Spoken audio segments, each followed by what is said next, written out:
I would like to explore the concept of using myself as an example when I talk about different concepts.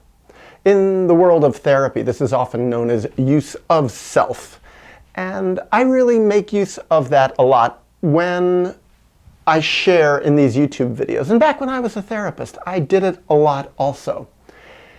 And the reason that I bring it up is that a few days ago, I read several comments by different people where they were criticizing my use of self. And it's one of the dangers of use of self, the way in which they were criticizing me. What they were saying is, you talk about your screwed up childhood and your screwed up relationship with your parents so much. It's obvious you have done so little healing. You're so stuck and focused on always talking about your relationship with your parents. And that's one of the dangers of using self, is that I can be misunderstood. Because what I see, what I'm very conscious of, in fact, is when I'm sharing about my relationship, my historical relationship, especially with my parents, I'm talking about stuff that I've long since processed. It's largely closed in my life. I'm not terribly emotional about it. Sometimes when I share about it, I can have some feelings, especially to bring a little color to the picture, to make it more interesting, to bring some life into it. But really, it's like the main reason I'm sharing about myself is that I feel it's much more respectful to use myself as an example than to use others. Because that's the interesting thing, and it's kind of sad in a way, is that a lot of the examples I have are of other people, examples which would actually, well, highlight the concepts I'm talking about, would actually be much better than my own example. One reason being sometimes a lot of these examples I have of other people are more extreme, and sometimes extreme examples are more interesting and highlight the point better. Another thing is, when I talk about someone else, sometimes it's easier not just to have perspective on someone else's situation, but to be able to talk about it in a clearer, rounder way. It's not at all infiltrated by any of my own, well, messes or insecurities. Also, it's very hard. I don't want to make myself look bad when I talk about some of these examples, especially when I can anticipate that some people will not quite understand and will criticize me. So these are dangers in the use of self as an example. Also, I've had it happen in personal relationships. Sometimes or even as a therapist, I'm thinking, which is definitely a kind of personal relationship, but it's a personal, professional relationship, where someone could be sharing a problem that they're going through, and I want to use myself as an example of someone who has worked through some area of that to highlight some concept that might be useful to them, and I share my own experience, and they can turn and say, well, why are you telling me about your life? I'm not here to be your therapist. I've even had friends say that, well, this is my time to talk. This isn't your time to process your material. And I'm like, no, I'm not actually processing anything. I'm just giving an example of something. But sometimes people, well, can be very sensitive. And I think some people can be very sensitive to hearing a therapist talk about their personal life.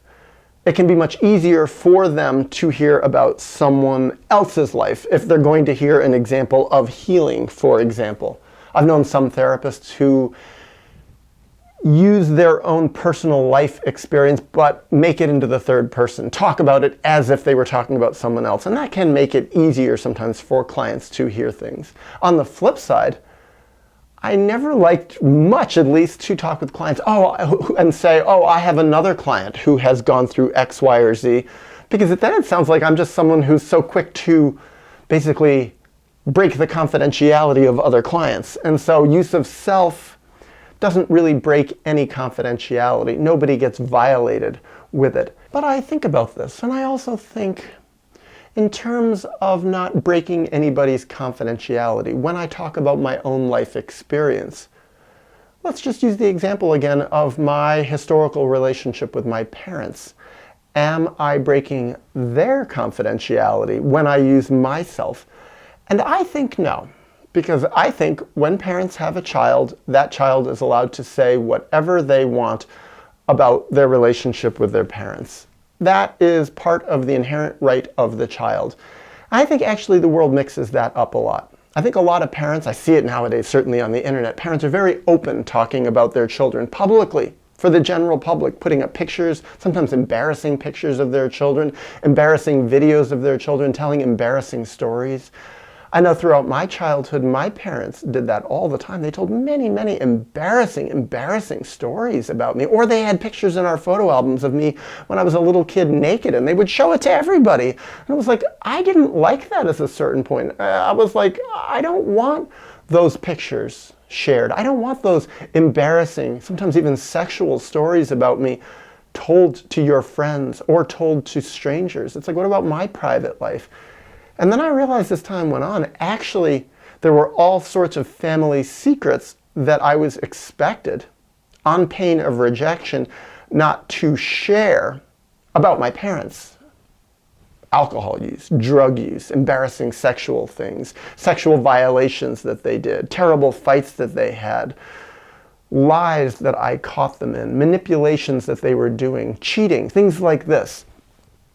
I wasn't allowed to share that. Oh, I had to protect their confidentiality. I was so strongly brought up to respect their confidentiality that in a way I wasn't allowed to use myself as a healing example. So according to the rules of the family system, by me practicing the use of self here on these YouTube videos, I'm breaking family laws and rules. And oh, I've been punished for it. I've been rejected by my family for it, and long since rejected for this kind of stuff. When I started looking at my history and even talking about it with my parents, saying, wait a second, you violated me in XYZ way, they really didn't like that. Even though I wasn't telling anybody outside the family system what was going on in my head, just bringing it up with them was breaking historical rules. So it's like, not only was the use of self a danger in my family system, having a self was a danger.